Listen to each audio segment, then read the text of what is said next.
There's fish. Light tap. That was at 85 feet. First one of the day on a curly tail grub. Current's just starting to pick up for the day, so hopefully they'll get more active.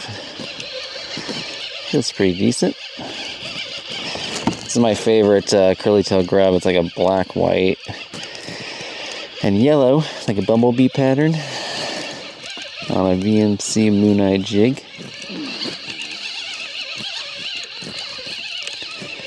Yeah, it's a good size eater eye.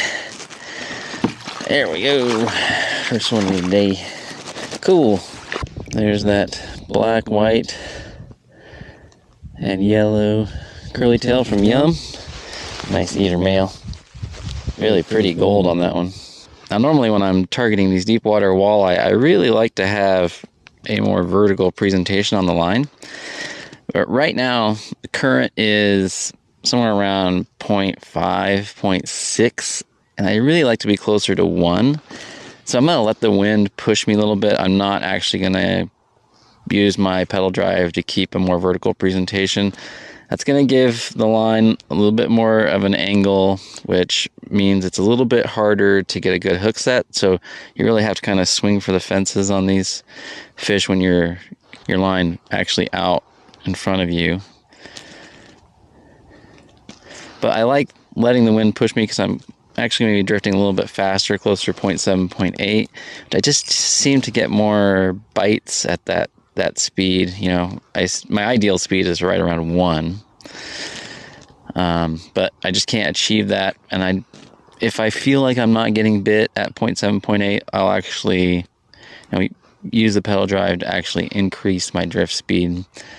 It just seems that, when the jig goes over the top of their head at 0.5 miles per hour, they just ignore it. But for some reason, once it gets up around 0.7 to 1, then all of a sudden it will trigger a strike more frequently. The challenge is when you have your line at an angle like this, not only is it easier to miss a bite and hook set, it's also easier to get snagged up too, because you're kind of more dragging it over the top of the rocks rather than popping it up and over the top of rocks the whole time. So I can really feel the boulders when I'm pulling forward and feel the jig skirt over the top of the boulder. Alright, not getting too many bites here on this curly tail. Do one more drift with it and then we'll try something bigger, a little more action. I got a new lure I want to try out. See if it does better. I'm going to try the new Magnum jigging wrap from Rapala. This is a 1 1/8 ounce jigging wrap. So this is designed for deep water jigging. It's got a big flat bottom on it and a fin. They took away the front hook. And it's got the belly treble and tail hook. It's a big presentation, so I'm not sure if it's going to work, but it's definitely heavy. It'll get me down there, that deep water where these fish are hanging out. It should glide really nicely with that really flat belly on it. There we go. That's a big perch pattern one. It should drop pretty well. Doesn't look at the action. I just one little twitch and it really dances from side to side. So I don't think I'm going to go super energetic on it. Kind of do more subtle. Just let the natural gliding action of this jigging wrap do the fishing for me. Normally I use these a lot when I'm ice fishing, and so I'm really dancing them hard to really make them move around and cover an area. But so I'm going to be drifting, and walleye aren't super energetic. They hold tight to the bottom. I'm just going to make little twitches with it and let it just sort of glide and skip erratically along the bottom.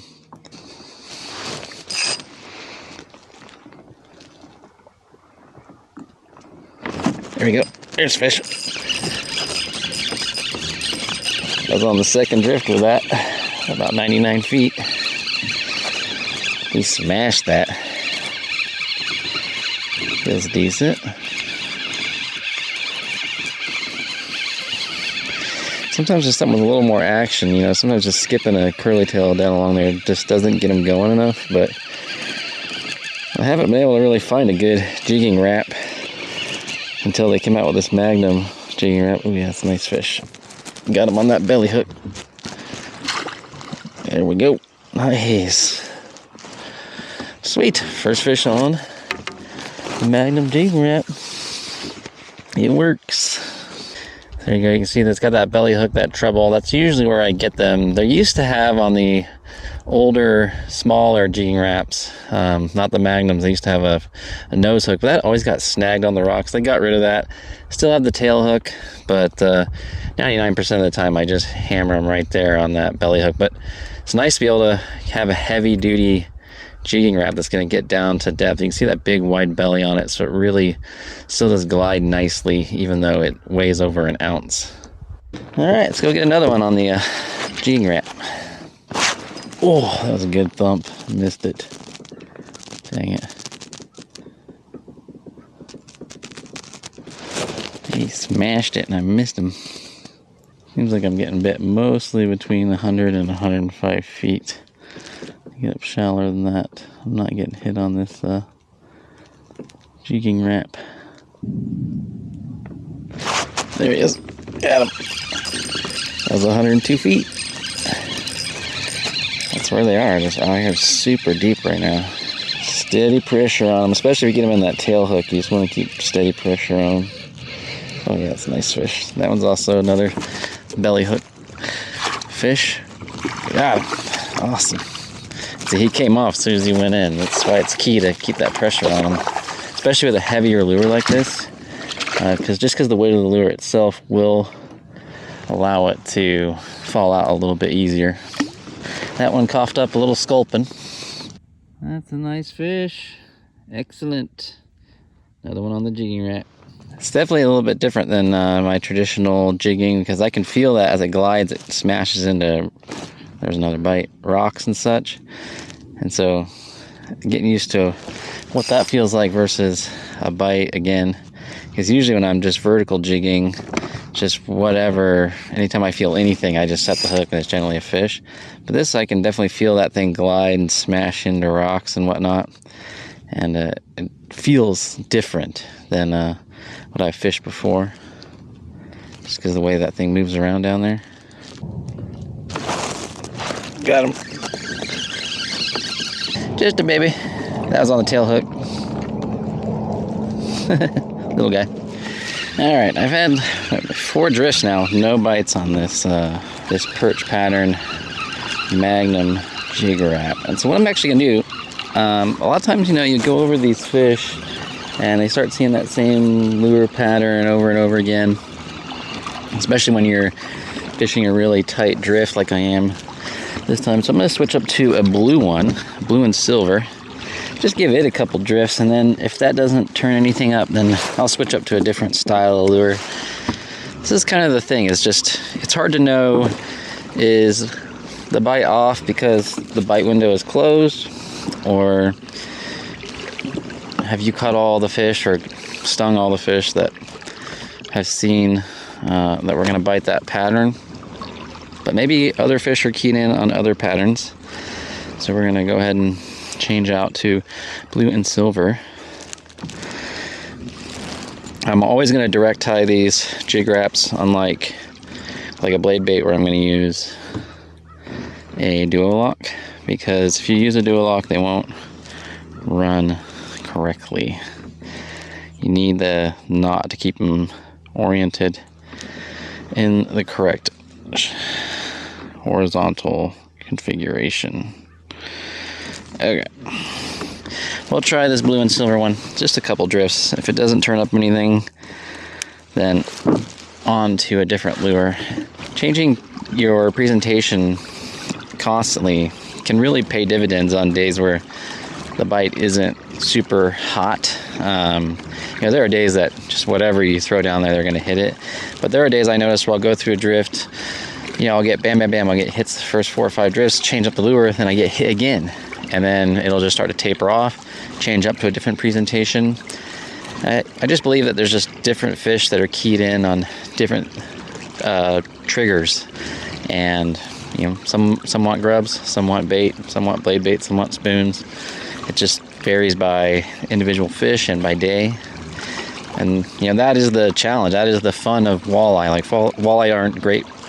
They aren't great fighters. The challenge to me, the excitement, is figuring out what it is these fish want, where they're at that day, and what they're feeding on. Well, that's a couple drifts with the silver and blue one, and I just haven't got any bites on it. I might switch up to a spoon, something that's really different than I've fished today. I've tried jigs today, which I basically just kind of skip along the bottom with curly tail grubs, just kind of with a little sculpin. And I've had these Rapala Magnum jig wraps that they're more of a darting action, moving side to side and gliding. A spoon's really going to be a much more different profile. It's going to be just more flash, vertical presentation. Since I'm not getting anything on these Magnum jigging wraps now, I was getting a lot of bites, but I was missing them a lot because of the angle on the line. I'm not doing straight vertical like I normally do because there's very little current. You can certainly feel the bottom a lot better through these Magnum jig wraps. I mean, they'd be perfect for somebody who's just getting started and has a problem keeping contact with the bottom and feeling the bottom. They're just so heavy and dense that they really transmit the signal really well, and they get you down there and hold you tight to the bottom in that strike zone. Alright, let's try a spoon. It may just be that the bite window's closed and I have to wait them out. It's a little bit smaller profile. It's going to be more darting action up and down. See what happens. Spoon.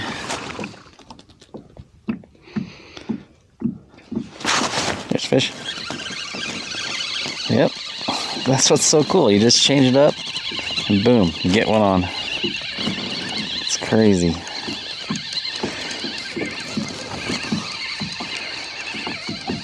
Walleye are such peculiar critters, man. You can go over the top one with a bunch of different lures. You change up one and boom, you got a fish on.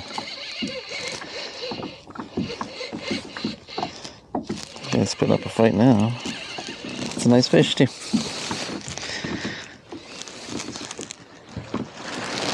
Got him. Cool.